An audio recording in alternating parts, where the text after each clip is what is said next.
السلام عليكم ورحمة الله وبركاته، أهلا بحضراتكم في حلقة جديدة من برنامجنا جمهور الأهلي. اتأخرت عليكم النهاردة بس كنت يعني منتظر المباراة بتاعت ريال مدريد والهلال تخلص، علشان يعني كان يعني كنت نفسي أشوف كده المذيع السعودي، وهو يعني كان بيشمت في الأهلي وفي الماتشين بتوع الأهلي وكان بيقول يعني كلام يعني في حق الريال وفي حق يعني فلامينجو. فيعني انتظرت كده اشوف بقى هما هيعملوا ايه مع يعني مع ريال مدريد. ريال مدريد يعني في الدقيقة لحد الدقيقة 64 كانت كسباهم 4-1 وكسبتهم 5-3. ويعني عايزين نقول ان الهلال يعني عندها فرقة يعني تلات ارباعها محترفين وتلات ارباعها متجنسين من البرازيل ومن هنا ومن هنا، مش زي فرقة الاهلي والاهلي السنة اللي فاتت كان فايقها 4-0. فيعني المذيع السعودي الحلو ده اللي كان يعني للاسف ان احنا يعني اتبلينا بيه في البطولة دي كلها.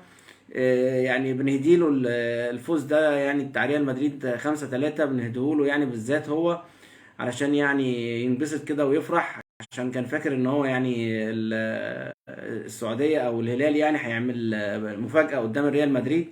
بكل سهولة ريال مدريد بتلعب بكل سهولة، كسبت 5-3 مع الرأفة، مع الفرص الضايعة. طبعا النهارده كان الماتش الأخير للأهلي وفلامينجو.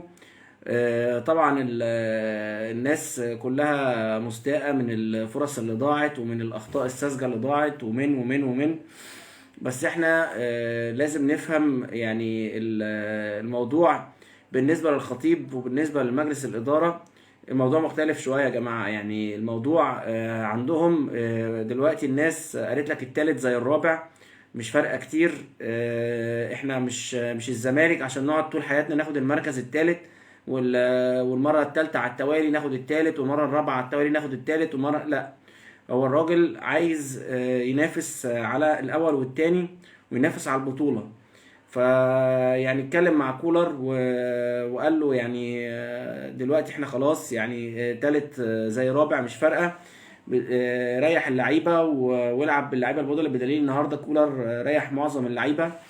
كان مريح اليو ديانج، وكان مريح الشحات، وكان مريح قفشه، وكان مريح محمود متولي، ولعب بخالد عبد الفتاح مكان محمد هاني. الصراحه خالد عبد الفتاح النهارده ومروان عطيه كانوا مكسب المباراه الصراحه يعني. لولا الطرد الظالم لمصطفى غربال لخالد عبد الفتاح اللي قلب الماتش، واللي انا يعني شايف ان يعني الاهلي يعني علشان البطوله الماتش اللي فات فلامينجو اتظلم قدام الهلال السعودي، فقال لك نجيب حكم يظلم الاهلي قدام الفلامينجو عشان يكسب. يعني ده التفسير الوحيد، لان الماتش كان يعني في متناول الاهلي جدا. الطرد هو اللي غير الواقع، وهو اللي غير الدنيا، وهو اللي بهدل الدنيا. مع ان يعني فلامينجو فرقه يعني كلها بلطجيه، وفرقه يعني الحكم يعني ما حماش لعيبه الاهلي خالص قدام فرقه فلامينجو. ضرب وخناقات وضربوا محمد عبد المنعم من غير كوره. ويعني حاجه يعني كانت يعني انا مش عارف الحكم ده يعني جابوه لنا منين. وطبعا زي ما انتم عارفين يعني انا خدت خلاص يعني خبره من الدول العربيه كلها، ولا المغرب واقفه معاك، ولا السعوديه واقفه معاك، وكذلك الجزائر بتحكم ضدك. فيعني كل الفرق العربيه ما بتحبش اي حاجه من ناحيه مصر، واي حاجه من مصر خالص، ولا اي فرقه مصريه. بدليل ان احنا في ماتش ريال مدريد المغرب كلها كانت بتشجع ريال مدريد، والنهارده برضو فلامينجو مفيش خالص مشجعين غير الجاليه بتاعت مصر او الناس اللي هي جت من مصر. غير كده ما بتشجعش خالص المغرب غير ريال مدريد والفرق التانية. طبعا يعني النهارده الماتش كان فيه اخطاء، كان فيه يعني الناس يعني نصبه المشنقه لمحمد شريف.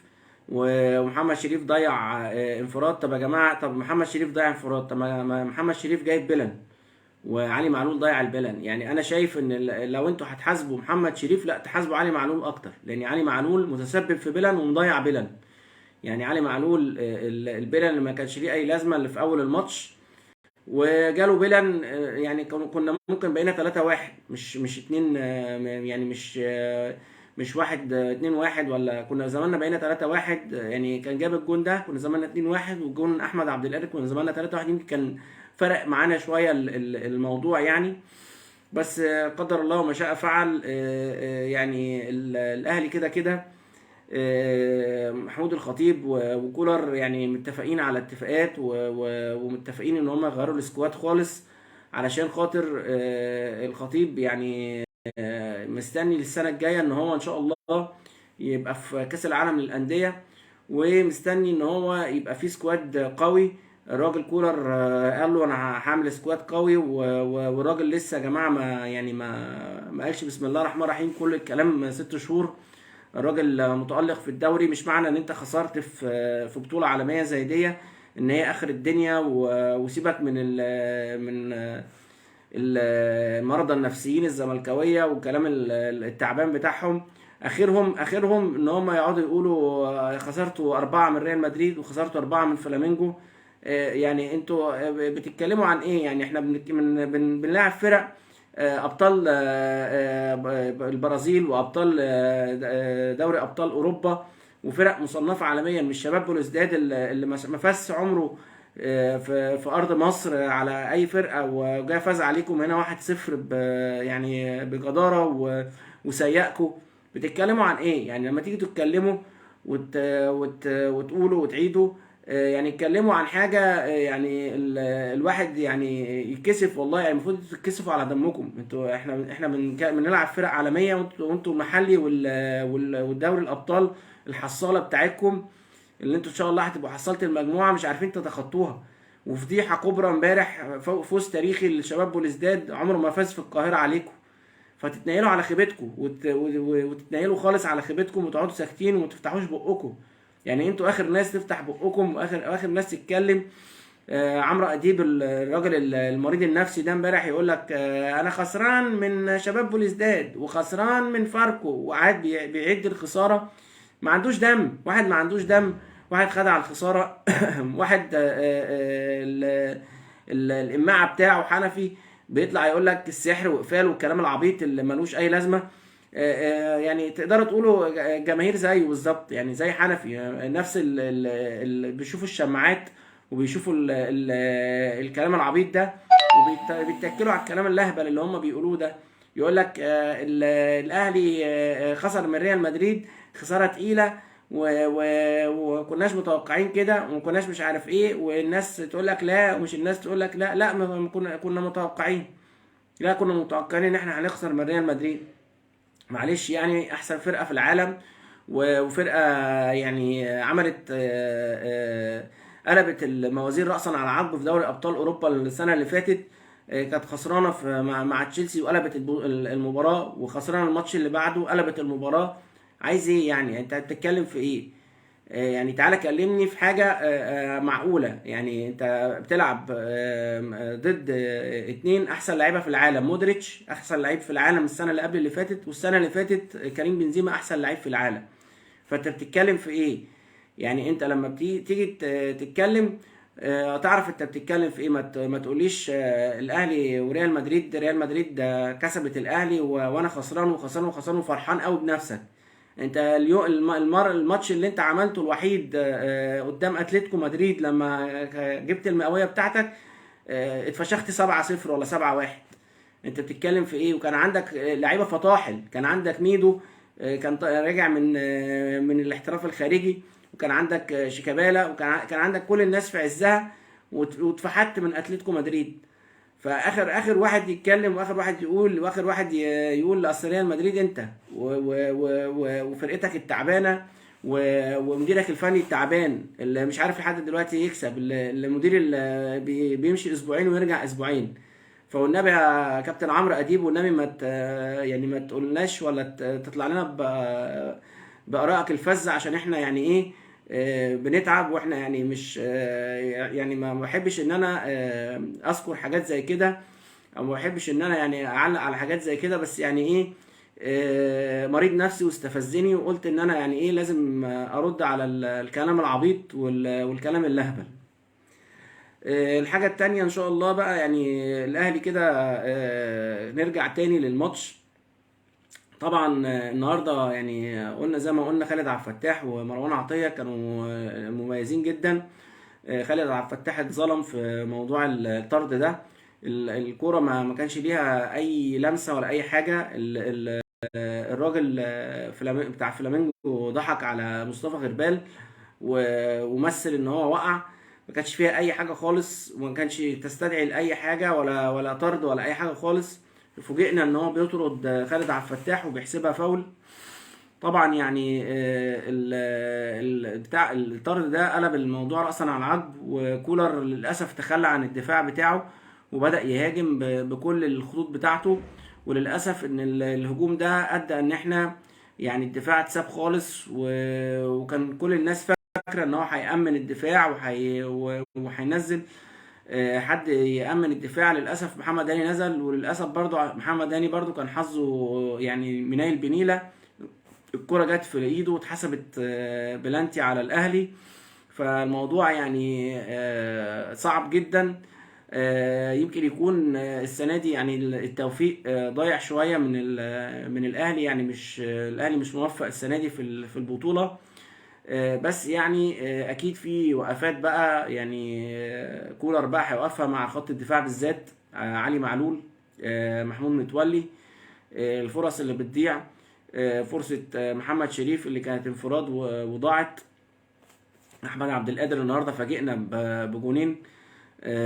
احنا مش محتاجين اللعيبه اللي تلعب ماتش او ماتش لا. يعني احمد عبد القادر قلنا الكلام ده ان هو ما ينفعش يلعب جنب قفشه. الاثنين بيوقفوا الفرقه، والاثنين بيضيعوا مجهود الفرقه. شفنا احمد عبد القادر لوحده النهارده يعني كان حاجه تانية. برضو بيرسي تاو مش مفيد للفرقة. هو وطاهر يعني الاتنين ما فادوش الفرقة خالص النهاردة. اعتقد ان يعني كولر والخطيب هيعيدوا حساباتهم تاني. وكولر اللي انا اعرفه ان هو يعني ابدا يعني انزعاجه. قال لمجلس الاداره على راسهم كابتن الخطيب: انا عايز يبقى ليا انا حريه التصرف، اللعيب اللي قعده اللعيب اللي مشيه. اعتقد ان كولر هيعمل غربله جامده قوي هو والخطيب في فرقه الاهلي، لانها فعلا محتاجه ان هي لو الخطيب عايز ينافس على بطوله العالم كاس العالم للانديه. اعتقد ان هو هيغربل الفرقه وهيعوز فرقه يعني سوبر، ومش بس مهاجم سوبر زي ما الناس كلها قاعده بتتكلم. لا، انت محتاج برضو اجنحه سوبر تقدر ترفع. علي معلول محتاج ان هو خلاص ما ينفعش ان هو يروح ويرجع. يعني صعب عليه الموضوع قوي ان هو يروح ويرجع. شفنا النهارده البيلان الراجل عدى منه، وللاسف هو يعني لبس نفسه بلانتي كده من الهوا. فالراجل ده محتاج يبقى حد ورا يلعب مكانه وهو يلعب قدام. ده انا من رأيي الشخصي ان هو ممكن يلعب قدام، يلعب وينج قدام، يبقى يفيد الفرقة اكتر ويقدر يرفع اكتر. معرفش يعني السكواد هيعمل فيه ايه كولر. بس يعني اللي احنا شفناه النهارده ان الراجل يعني بيلعب بفرقة تانية، ويقدر ان هو يعتمد على لعيبة كويسة زي مروان عطية وزي خالد عبد الفتاح. حمدي فتحي طبعا يعني احنا شفنا النهارده حمدي فتحي جنب مروان عطية، وده كان تغيير على حساب اليو ديانج وعمرو السولية. فالاتنين الصراحة أدوا أداء طيب. وجاء في الاخر هو طلع حمدي فتحي ونزل مكانه اليو ديانج. بس اليو ديانج يعني ما لحقش. وكل الدربكه وكل اللي حصل ده بسبب موضوع الطرد. ما كانش حد عامل حسابه خالص. يعني الطرد قلب موازين المباراه خالص وبوظ المباراه. فرقه كانت في المتناول. الفرص اللي بتضيع دي مش لازم ان هي تضيع. لازم يبقى في وقفه مع الفرص. ازاي يعني هجمه انفراد بتاعت محمد شريف تضيع، وبيلان من السهل ان هو كان يخلص لنا الماتش. يعني الماتش ده لو كان الجون بتاع علي معلول بيلان جه كان زماننا بقينا 3، وانفراد محمد شريف كان زماننا بقينا 4. بس قدر الله وما شاء فعل. رب ضارات نافعة يعني زي ما بيقولوا. الاهلي بقى يغربل فرقته كده، والاهلي يشوف السكواد بتاعه ايه اللي هيحتاجه وايه اللي مش هيحتاجه في الصفقات الصيفيه، وايه اللي هيقدر يعمله كولر. الراجل لسه يعني بيقول بسم الله الرحمن الرحيم، بس الراجل يعني يعني خلاص قبل بلاء حسنا، وعرفنا ان الراجل ده مش راجل هين. مش معنى ان انت تخسر ماتش ولا ماتشين في بطولة عالمية زي دي ان خلاص اخر العالم. لسه هتلعب دوري ابطال افريقيا، ولسه هتلعب الدوري، وهتلعب الكاس. يعني لسه الاماني ممكنه، ولسه الدنيا يعني هتتعاد، والراجل هياخد خبره، وهيعرف الفرق المصريه بتلعب ازاي، وهيلاعب الفرق الافريقيه. فالراجل ماشي كويس وعنده يعني الخبره ان هو يعمل بدل الفرقه اتنين وتلاته زي ما قلنا كده، ويعمل الروتيشن. فيعني نتمنى من الله كده ان ربنا يوفقنا في الجديد. طبعا الاهلي خلاص كده هيرجع عشان يستعد لمباراه المريخ السوداني يوم الجمعه الجايه ان شاء الله.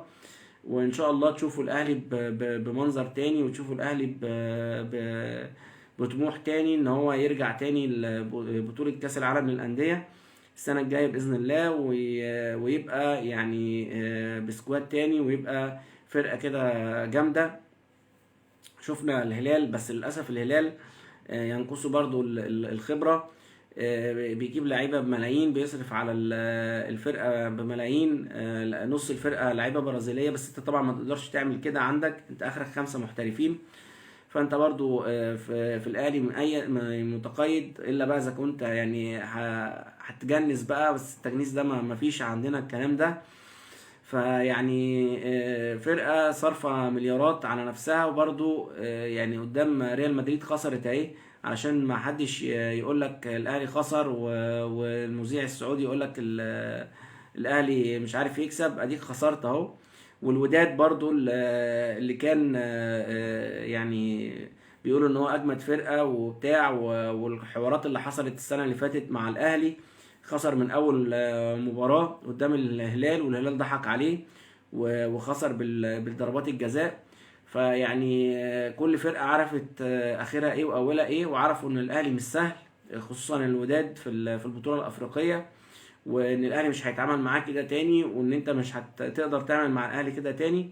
فيعني نتمنى بقى ان الاهلي يعني يحسن السكواد بتاعه، ويشوف هل هيعتمد على محمد شريف، ولا هيشوف بقى يعني مهاجم افريقي. طبعا القيد الشتوي خلاص قفل، مش هنقدر ان احنا نعمل حاجة زي كده للاسف الشديد. هنفضل قاعدين لحد الصيف بنفس السكواد وبنفس شادي حسين ومحمد شريف. هل يعتمد كولر على شفنا النهارده احمد عبد القادر لاول مره بيهدف وبيعمل اهداف كويسه، هل ممكن يعتمد على مهاجم جديد احمد عبد القادر او بيرسي تاو؟ طبعا يعني انا النهارده ما شفتوش، فما اعرفش هل ممكن يعتمد عليه ولا لا. في كذا حد ممكن يعتمد عليهم كولر، ممكن يكون كريستو، ممكن يكون برونو سافيو.